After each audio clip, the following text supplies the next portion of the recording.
మనమంతా కూడా ఇక్కడ ఏం చేరున్నామంటే ఎవరు ప్రేమించకపోయినా ఒక్కడే ప్రేమించారు. ఎవరు?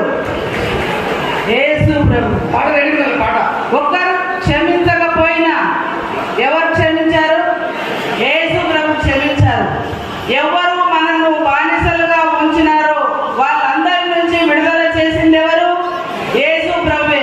ఆ విడుదల పొందినటువంటి సైనికులు మీరైతే ఇప్పుడు ఈ పిలుపును అందుకొని ప్రతి ఒక్కరు కూడా తెలంగాణ ఉద్యమంలో ఏ విధంగా అయితే పాల్గొన్నారో అదే విధమైనటువంటి పౌరుషంతో మీరంతా కూడా ముందుకు రావాలి.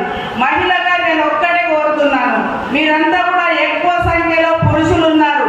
మీ మహిళలను, మీ ఇంటి వారిని, మీ సోదరులను, మీ సోదరీమణులను, మీ అమ్మలను, మీ అక్కలను, మీ అవ్వలను, మీ చిన్నమ్మలను, మీ పెద్దమ్మలను అందరినీ కూడా పేరు పేరున నేను ప్రతిమానుతున్నది ఏమంటే వాళ్ళందరినీ కూడా ఈ ఉద్యమంలో భాగస్వామ్యం చేయండి. అప్పుడు ప్రభుత్వానికి అడుగున తడుస్తుంది. ఓకే, అందరికీ కూడా పేరు పేరున ధన్యవాదాలు తెలియజేస్తూ, నాకైతే నా వ్యక్తిగతంగా చెప్పేదేమంటే నాకు మాత్రమే ఈ రిజర్వేషన్ అవసరము, నా పిల్లలకు అవసరం లేదు. ఎందుకంటే నేను ఒక రెడ్డిని పెళ్లి చేసుకున్నాను, నా రిజర్వేషన్ వదిలేసుకున్నాను. అదేవిధంగా ఇక్కడ రిజర్వేషన్ వదిలేసుకొని క్రైస్తవంలోకి వచ్చేసినటువంటి ఎందరో సోదరులు సోదరీమణులు ఉన్నారు.